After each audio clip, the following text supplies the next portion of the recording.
ಒಂದು ಸ್ಮಾರ್ಟ್ ಸಿಟಿಯತ್ ಕೆಪ್ಪುಗುಪ್ಪದ ಸಿಟಿಯಿಂದ ಸಾಮಾಜಿಕ ಹೋರಾಟಗಾರರು ಜೆರಾಲ್ಡ್ ಟವರ್ ಕೋಂಗಿ ಮಂತದೇರು 2 ದಿನ ಬುಡ್ದು 2 ದಿನ ನೀರು ಕೊರ್ಪುನ ಪಾಲಿಕೆದ ಕ್ರಮ ವಿರೋಧಿ ಪ್ರತಿಭಟನೆ ಆರು ಪಾತೇರಿ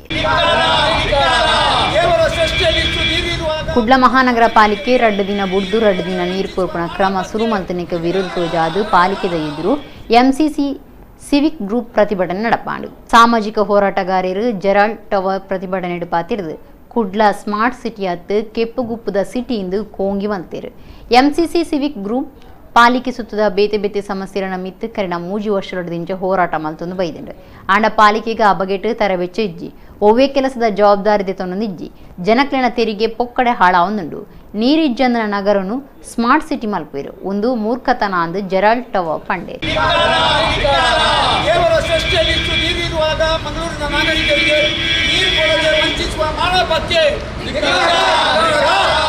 ಇವತ್ತು ನೀರಿನ ಸಮಸ್ಯೆ ಜೊತೆಯಲ್ಲಿ ಮಳೆಗಾಲಕ್ಕೆ ಯಾವುದು ಚರಂಡಿಗಳನ್ನು ಇವತ್ತು ಸ್ವಚ್ಛ ಮಾಡಲಿಲ್ಲ.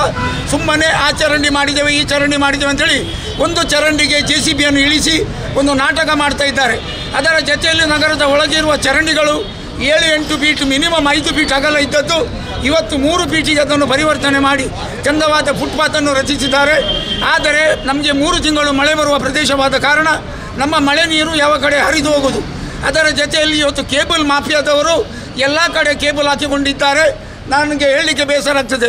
ಯಾರಾದರೂ ಒಬ್ಬ ಉದ್ದದ ವ್ಯಕ್ತಿ ಇದ್ದರೆ ಅವರ ಕಾಲಿನ ಮಧ್ಯದಲ್ಲಿ ಕೂಡ ಕೇಬಲ್ ಕೊಂಡೋಗುವ ಇವತ್ತು ಸಂಭವ ಉಂಟು. ಮಂಗಳೂರಿನಲ್ಲಿ ಈ ಕೇಬಲ್ ಹಾಕುವಾಗ ಇಂಟರ್ಲಾಕ್ಸ್ ತೆಗೆದಿದ್ದಾರೆ, ಇವತ್ತಿಗೂ ಕೂಡ ಸರಿಪಡಿಸಲಿಲ್ಲ. ಇದರ ಜೊತೆಯಲ್ಲಿ ಪ್ಯಾಚ್ ವರ್ಕ್ ಮಾಡುವ ಸ್ಥಳ ಮಳೆ ಬರುವಾಗ ಪ್ಯಾಚ್ ವರ್ಕ್ ನಿಲ್ಲುವುದಿಲ್ಲ. ಮಳೆ ಅಟ್ಲೀಸ್ಟ್ 1.5 ತಿಂಗಳು ಮೊದಲಾದರೂ ಪ್ಯಾಚ್ ವರ್ಕ್ ಮಾಡಬೇಕಿತ್ತು, ಯಾವುದು ಕೂಡ ಪ್ಯಾಚ್ ವರ್ಕ್ ಮಾಡಲಿಲ್ಲ. ಬರೀ ದುಡ್ಡು ಖರ್ಚು ಮಾಡುವ ಕೆಲಸಗಳನ್ನು ಮಾಡಿ ಬರೀ ಹಣ ಲೂಟುವುದೇ ಇವರ ಉದ್ದೇಶವಾಗಿದೆ.